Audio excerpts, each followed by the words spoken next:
اللہ نے قرآن پاک میں ارشاد فرمایا یا ایھا الذین آمنوا لا تتخذوا بطانۃ من دونکم لا یألونکم خبالا۔ اللہ تعالیٰ نے ارشاد فرمایا کہ اے ایمان والو، غیروں کو اپنا رازدار نہ بناؤ، وہ تو تمہاری برائی سے کبھی باز نہیں آئیں گے، وہ کبھی تمہاری برائی سے باز نہیں آئیں گے۔ یہاں اللہ تعالیٰ نے فرمایا لا تتخذوا بطانۃ من دونکم، یہ جو بطن ہے مفسرین اکرام نے اس کا معنی کیا کہ بطن اس کپڑے کو کہتے ہیں جو ہم نے کپڑے پہنے ہیں، اس کے نیچے جو کپڑا ہے جسے بنیان کہا جاتا ہے، کیونکہ بنیان جو ہے وہ ہمارے جسم کے ساتھ لگی ہوتی ہے، تو فرمایا بطان جو ہے یہ اس کپڑے کو کہا جاتا ہے جو جسم کے ساتھ بالکل لگا ہوتا ہے۔ تو فرمایا کہ اس طرح کسی کو اپنا رازدار نہ بناؤ۔ ہاں رازدار بنانا ہے، مسلمانوں میں سے کسی کو بنا لو، اہل ایمان میں سے کسی کو بنا لو، کسی اللہ کے ولی کو بنا لو، کسی خاص بندے کو اپنا راز بتا سکتے ہو، لیکن اللہ نے فرمایا کہ کبھی بھی کفار کو، منافقین کو کبھی بھی اپنا رازدار نہ بناؤ۔ فرمایا وہ تمہارا بھلا نہیں سوچیں گے، وہ جب بھی کریں گے تمہارا نقصان ہی کریں گے۔ تو اللہ نے یہاں پر منع فرمایا، اور ایسے مفسرین اکرام فرماتے ہیں کہ جیسے بدن کے ساتھ بنیان ملی ہوتی ہے، اس طرح فرمایا کہ تم کبھی کسی کو اپنا رازدار کافروں میں سے نہ بناؤ، وہ تمہارا نقصان ہی کریں گے۔ اب اس میں اختلاف ہے، یہ آیت کن کے بارے میں نازل ہوئی؟ بعض مفسرین اکرام نے یہ فرمایا کہ یہ آیت یہودیوں کے بارے میں نازل ہوئی، بعض مفسرین اکرام نے فرمایا یہ منافقین کے بارے میں نازل ہوئی، بعض نے فرمایا یہ تمام کفار کے بارے میں نازل ہوئی۔ جن مفسرین اکرام نے فرمایا کہ یہ آیت یہودیوں کے بارے میں نازل ہوئی، وہ فرماتے ہیں کہ یہودیوں کے ساتھ مسلمانوں کا لین دین تھا، میل جول تھا، تحفے طوائف بھیج دیتے تھے، آنا جانا رہتا تھا، کہیں رشتہ داری کی وجہ سے، کہیں رضاعت کی وجہ سے، تو اس وجہ سے ان کے ساتھ میل جول تھا۔ اللہ نے میل جول سے بھی منع فرما دیا، فرمایا کہ یہ تمہارے رازدار نہیں بن سکتے، یہ تمہارا نقصان کریں گے، وہ چاہے دنیا کا معاملہ ہو، وہ چاہے آخرت کا معاملہ ہو۔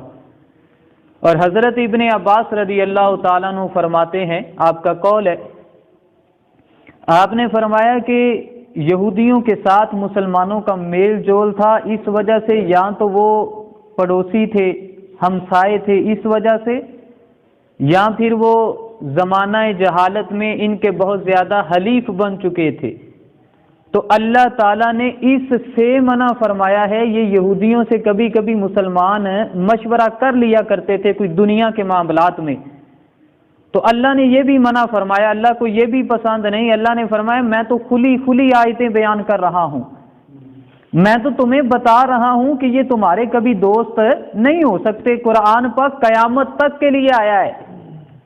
رب نے فرمایا کبھی تمہارے قیامت تک اے مسلمانوں یہودی دوست نہیں ہو سکتے، نصرانی کبھی دوست نہیں ہو سکتے، عیسائی کبھی دوست نہیں ہو سکتے۔ فرمایا جتنے بھی کفار ہیں، وہ چاہے ستارہ پرست ہوں، وہ چاہے بدھ مذہب ہوں، جو بھی جس کا بھی غیر مذہب سے تعلق ہے، فرمایا کبھی تمہارا دوست نہیں ہو سکتا۔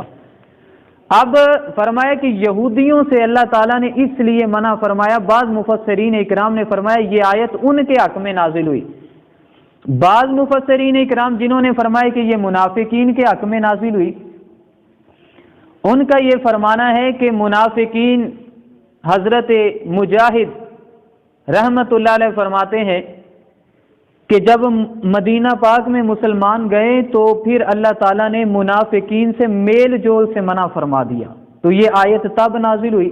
حضرت قتادہ رضی اللہ تعالیٰ عنہ فرماتے ہیں کہ یہ آیت منافقین سے اخوات اور محبت رکھنے سے منع فرمانے کے لیے اللہ تعالیٰ نے اس آیت کو نازل فرمایا۔ اور فرمایا بعض مفسرین اکرام نے یہ بھی ذکر کیا کہ یہ جو منافق تھے مسلمانوں سے ملتے، جی ہم بھی کلمہ گو ہیں، ہم بھی نمازیں پڑھتے ہیں، جی ہم بھی روزے رکھتے ہیں، ہم بھی تمہارے ساتھ ہیں۔ کہا ان کی میٹھی میٹھی باتوں میں نا مسلمان آ جاتے تھے اور اپنی راز کی بات بتا دیتے تھے، اور یہ کیا کرتے تھے، ان کا نقصان چاہتے ہوئے جا کے یہودیوں کو، نصرانیوں کو، ان کے دشمنوں کو بتا دیا کرتے تھے۔ تو کہا جب وہ بتا دیتے تھے تو مسلمانوں کا راز ان تک پہنچ جاتا تھا، تو اللہ نے اس سے منع فرما دیا۔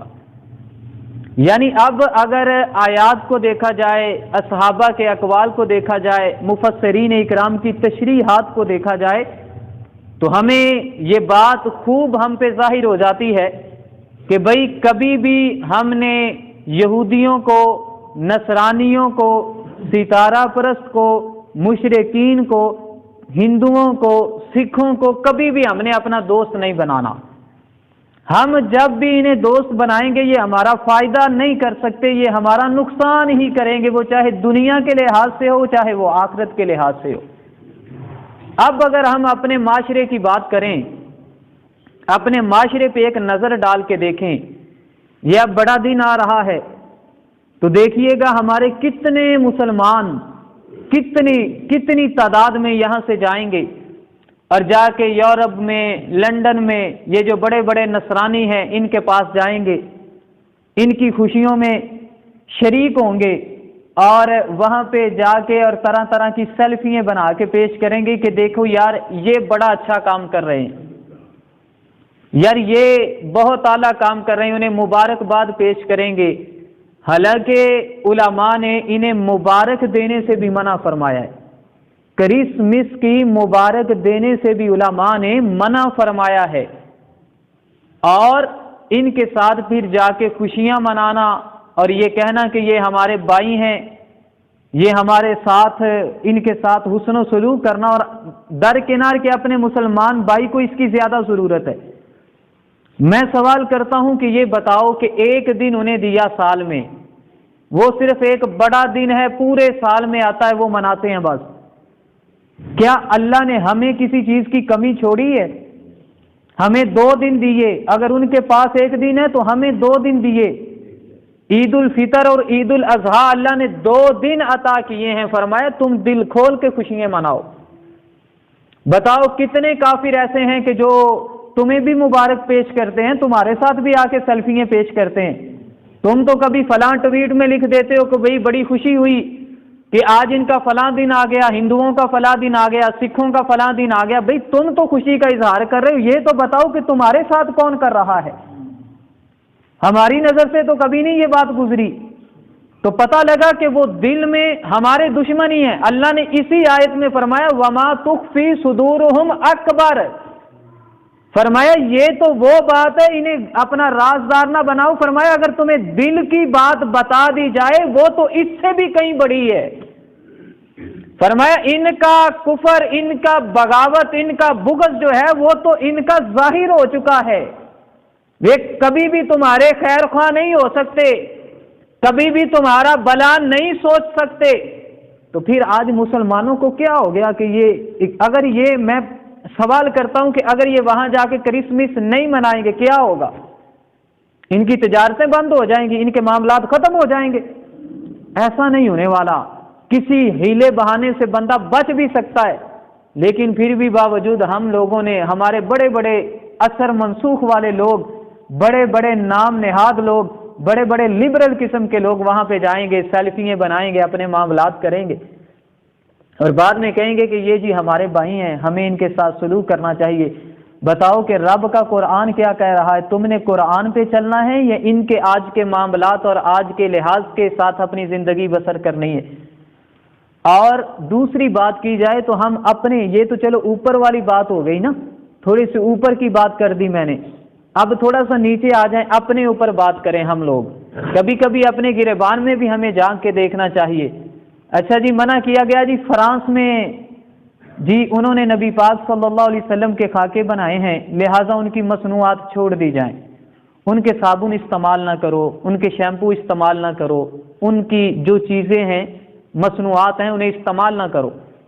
ٹوٹل پیٹرول پمپ ان کا ہے, منع کیا گیا کہ وہاں سے پیٹرول نہ ڈلوائیں.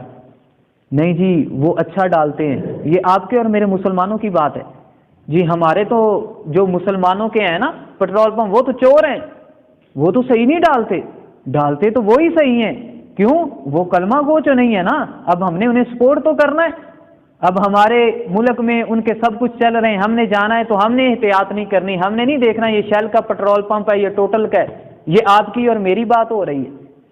ہماری احتیاط کہاں پہ چلی گئی؟ اور نعرے ہم نے کیا لگانے ہیں؟ نعرے ہمارے کیا ہیں؟ غلامی رسول میں موت بھی قبول ہے, جو ہو نہ عشق مصطفیٰ تو زندگی فضول ہے. یہ اوپر گلے سے اوپر کے نعرے ہیں. جب کوئی بات آ جائے, جب کوئی دین پہ چلنے کی کوئی بات آ جائے تو پھر ہم لوگ اپنے گھر میں بیٹھ جاتے ہیں. یہ جو مولویوں کی باتیں ہیں جی, ایسے ہی کہہ رہے ہیں مثلا سارا کچھ چھڑیا تو نہیں جا سکتا. خدا را کوشش تو کر کے دیکھو, نبی پاک صلی اللہ علیہ وسلم سے بڑھ کر بھی کوئی چیز ہو سکتی ہے. آپ کی کوئی توہین کرے پھر ہم انہیں سپورٹ کریں تاکہ ہمارے پیسوں سے ہمارا سر اور ہماری جوتیاں ہم سے ہی پیسے حاصل کریں گے اور ہمارے نبی علیہ الصلوۃ والسلام کی پھر گستاخی کریں گے. تو یارو ہمیں بھی گریبان میں جان کے دیکھنا چاہیے. اور اپنے ان چند گاؤں کی میں آپ کو حالات سناتا ہوں.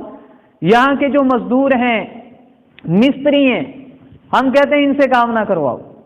نہیں یار, وہ جو فلاں عیسائی ہیں نا, نصرانی ہیں, یار وہ اچھا کام کر رہے ہیں. یہ ہمارے حالات ہیں.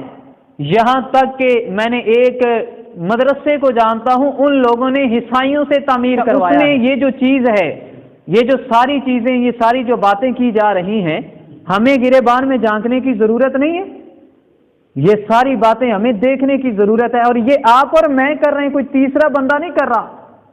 ہم نے مثالیں پتہ کیا دینی ہے؟ جب مسجد نبوی بنی تھی نا, پھر ترک والوں نے کیا کیا, اتنی دیر تک ان کی تربیت کی, حافظ قرآن بنایا, عالم بنایا, بنانے کے بعد پھر انہیں باوضو رکھا اور پھر انہوں نے مسجد نبوی کو تعمیر کیا ہے. یہ آپ اور میں مثالیں دے رہے ہیں, کوئی تیسرا بندہ تو نہیں دے رہا. تو جب آج ہم نے اپنا گھر تعمیر کرنا ہے, پھر ہم کیا کر رہے ہیں؟ یار یہ ہمیں ان باتوں کی ضرورت نہیں ہے. ہمیں گریبان میں جھانکنے کی ضرورت نہیں ہے. کوئی ہم نے نوکر رکھنا ہے تو ہم نے دیکھنا ہے عیسائی کون ہے. یہ آپ کو میں بتاتا ہوں, آج کل یہ بڑے بڑے ہمارے سیاستدان ہیں نا, وہ غیر مذہب جو لوگ ہیں نا, عیسائی نصرانی, انہیں اپنے گارڈ رکھ رہے ہیں. کیوں؟ کیونکہ ہم نے کوئی گستاخی کی نا تو مسلمان ہوا تو وہ تو ہمیں مار دے گا. تو یہ عیسائی ہوا تو اس کو کیا پتا ہے, یہ ہمیں کچھ نہیں کہے گا. خدا را, جہاں تمہارے مسلمان غربت کی چکی میں پیس رہے ہیں, تم انہیں چھوڑ کے دوسروں کو دے رہے ہو. جس طرح تم ان کے لیے سب کچھ بنا رہا ہے, سب کچھ یہاں کبھی مندر بنا رہے ہو, کبھی کچھ کر رہے ہو, کبھی کچھ کر رہے ہو. کس لیے کہ میں یہاں پہ لے کے آؤں گا, ہماری جماعت کو زیادہ ان کے ووٹ ملیں گے. جب ان کی نسل یہاں پہ بڑی ہوگی وہ ہمیں ووٹ دے گی. یار سب کچھ یہی رہ گیا ہے, حکومت ہی سب کچھ رہ گئی ہے. نبی علیہ الصلوۃ والسلام کی جو عزت ہے, ناموس ہے, اس کی کوئی قدر نہیں رہی. اللہ تعالیٰ نے اس سے ہمیں بڑی سختی کے ساتھ منع فرمایا, اسے اپنا رازدار نہ بناؤ, وہ چاہے چھوٹے سے چھوٹا ہو چاہے بڑے سے بڑا ہو. تو خدا را اب ہمیں گریبان میں جھانکنے کی بہت ضرورت ہے. یہ میں نے چند مثالیں آپ کے سامنے پیش کی ہیں, ہزاریں مثالیں ایسی پڑی ہیں. تو خدا را ہمیں گریبان میں جھانکنا چاہیے اور ان باتوں سے بچنے کی کوشش کرنی چاہیے. میں کہتا ہوں دکان اس پہ جائیں جو دیکھیں کہ مسلمان کی دکان ہے, کام وہ کریں جو مسلمانوں کا ہے. کس وجہ سے چھوڑا؟ یار ان میں غیرت ہے, مسلمانوں میں غیرت نہیں رہی. تو خدا را یہ ہمیں کب سوچ آئے گی کہ ہم بھی اپنے مسلمانوں کو اپنے ذہن کو سمجھانے کی بات ہے, اور اس سے زیادہ کچھ بھی نہیں ہے. یہ تمہارے کبھی بھی دوست اور خیر خواہ نہیں ہو سکتے, انہوں نے تمہارا خون ہی نچوڑنا ہے, وہ چاہے جیسے مرضی نچوڑیں. آج سمجھ جاؤ گے تو اچھی بات ہے, نہ سمجھو گے تو پھر ساری عمر ایسے ہی گزر جائے گی. یہ ہمارے پیٹھ میں چھرے پھونکتے رہیں گے, ہمیں پتہ ہی نہیں لگے گا. کبھی پتہ لگے گا فلاں مسلمانوں کے ساتھ ایسے ہو گیا, کبھی پتہ لگے گا فلاں مسلمانوں کے ساتھ ایسے ہو گیا. تو خدا را اللہ تعالی ہمیں اس بات کی ہدایت عطا فرمائے. اور درس قرآن کی روشنی میں اللہ نے فرما دیا, ظاہری طور پر ہمیں سمجھا دیا کہ بھئی کبھی بھی انہیں اپنا رازدار نہ بنانا, یہ تمہیں نقصان پہنچائیں گے. اور اس کے بعد یہ کبھی تمہارا بلا نہیں سوچ سکتے. وما تخفی صدورہم اکبر, اللہ نے فرمایا جو ان کے دل میں بات ہے نا وہ اس سے بھی بڑی ہے. قد بینا لکم الآیات، اللہ نے فرمایا میں نے تو کھول کھول کے اپنی آیتیں تمہیں بیان کر دی، اب تمہاری مرضی ہے اس پہ عمل کرنا ہے کرو، نہیں کرنا تو پھر تم نقصان اٹھاؤ گے۔ اللہ تعالی ہمیں عمل کی توفیق